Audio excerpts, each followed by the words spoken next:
I said, I'm certified in infection control. So Dr. Balkhi looked at me and she said, oh really? So we need to be careful what's the difference between a certificate and a certification. A certificate is awarded following the completion of a course, like I said. But then when it comes to a certification, it's awarded following successful completion of a comprehensive examination process and provide an independent assessment of the It allows to identify contract performance area and recovery plans implementation. They are also useful for the purpose of benchmarking because our directors in hospitals they like so much benchmarking.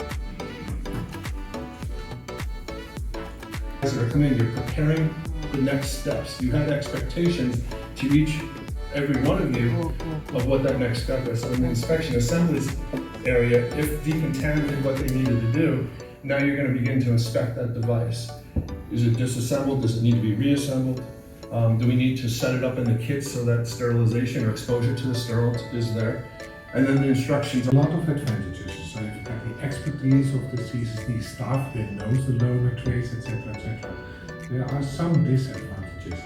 So if you are going to sterilize it in your super CSSD, then you have to transport it to the hospital. At what time do you transport it? Is it going to be received in your hospital? Is the staff in your pre-flush? It then has a conditioning phase, which has puts hydrogen peroxide into the scope. Once that's done, you disconnect all the tubing. It's then placed into a pouch. You then seal the pouch, and then depending on what type of scope it is, it can be validated in the pouch for 100 days, or if it's an ENT scope, it can stay in there for around 30 days. The best thing about this product is, or what the service I can offer, is that once the scope is theater is somewhere far, far away. I don't get to see the patients, but I have a lot of things on my mind every day. So what would be your first priority? And yeah, and it's very good, but I'm delighted to see that we are not 100% patient safety, because this is the real life situation. In real life situation, you tend to forget about the patient altogether. All the time on the phone asking you for something. Better to be ready yesterday, not today. And so you need to know what you are doing, you need to do it well, and you need to do it on time. So yeah, there's definitely much more to the contamination than simple cleaning. It is me, me, me. It's not your colleague, it's not the team, it's not the manager, it's not whoever's coming in. It is me. And that's why we have to constantly wash our hands, because it all comes from our hands.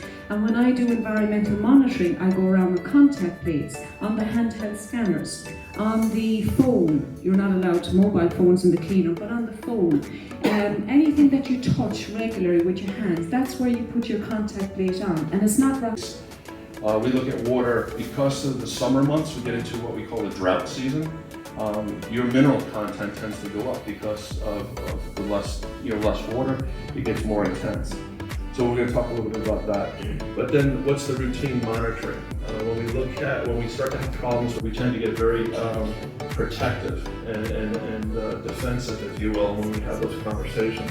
And it's not about pointing fingers. It's about all of us play a major role into water quality and how it reaches your facility. And coming in from a municipality in the local area, all these play into your water program, and then your administration needs to be part of it. So when you look at multi-teams, there's many people that are at the table, and every one of them is a subject matter expert, or should be, and we need to bring them into play. We need to learn from each other, and we need to respect what each one of us is bringing to the table, and come to it in a non-defensive manner. You know, we're here to solve a problem, or we're here to build and fortify the importance of water and what that is for what we need to do. It'll be 1 bar of steam, 1 bar of air. So you have to remove these non-condensable gases. That's why I keep going back to the thing about the whole validation of steam. So like what you do in the hospitals, I don't know what you do in the hospital, and imagine what you use process challenge devices. That's what you probably use, you know. So you're putting them there, you have emulators, 6s, emulator 5s, emulator 7s. You're putting in your Bowie kit and stuff, showing you air removal. So always follow safety. Common occupational hazards, as you see here in the picture: biological, physical, ergonomic, and chemical and psychosocial. Later on, we'll be discussing in detail. First one is general physical hazards. Can you give examples? I know you will listen a lot of the lectures. We can make it more interactive. What are the examples of physical hazards? Thermal. Yes? Risk of fall, excellent. It is anything related to the environment, anything that we are doing a task, it is called physical hazard. As you see here, some of the examples with the floor. Empty trays and keeping them for loan kits and separate them down and keep within your weight. That's a practical step right away that you can actually do tomorrow. Right, yeah. So that's for the intervention, yeah, it's taking long. That's for the intervention of the CSD. Now we want to know how, from the quality perspective, of course, they have to speak with the surgeons also, like it's a team.